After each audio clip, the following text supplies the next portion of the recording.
Hi, this is Richard Fields with this week's Report from the Fields. Sometimes these reports just write themselves. It's too easy. CIA is the acronym for Central Intelligence Agency.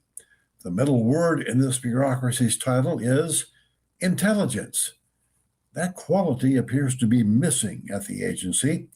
Last month, David Rush, a senior executive service level employee with top secret clearance who worked at the agency's Directorate of Science and Technology, allegedly effectively stole from the CIA 303 bars of gold worth $48,052,794.24 based on the last time I checked the price of gold.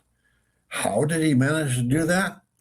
Well, if we believe the story we're being told by the CIA and the FBI, he asked for it for work-related expenses. The response to that request seems to have been, "No problem, Dave. Need any paper clips, disappearing ink, cash, Rolexes, or anything else?" Perhaps Dave's response was, "Well, I could use a couple million in foreign currency, and watches would be nice. I have plenty of paper clips, though." Somebody at the CIA finally smelled a rat, or maybe a mud-bathing rhino. They called in the FBI to investigate. Turns out that Dave was not the brightest bulb in the lamp either. The FBI obtained a search warrant and found the missing gold at Dave's home and a nearby storage unit. You'd think the agency entrusted with sniffing out commie spies would maybe have slightly tighter internal controls on releasing their stash of gold. And what's the CIA doing with all that gold in the first place?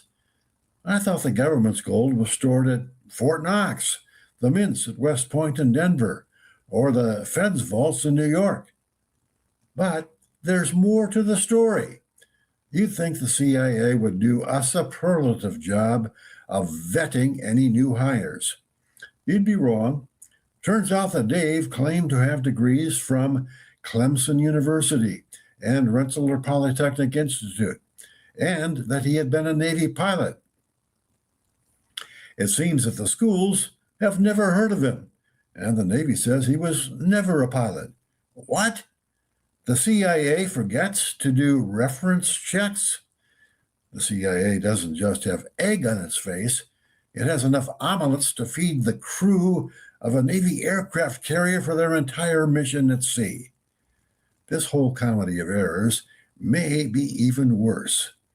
Dave seems to have once worked with Stephen Feinberg. He's the Deputy Secretary of Defense. And yes, Stephen is still the Deputy Secretary. We can all chuckle at the demonstrated incompetence of the CIA, but we as libertarians have been calling for the abolition of the CIA and the other 17 intelligence agencies since the 1970s or before. These agencies have proved their incompetence at doing their assigned tasks repeatedly.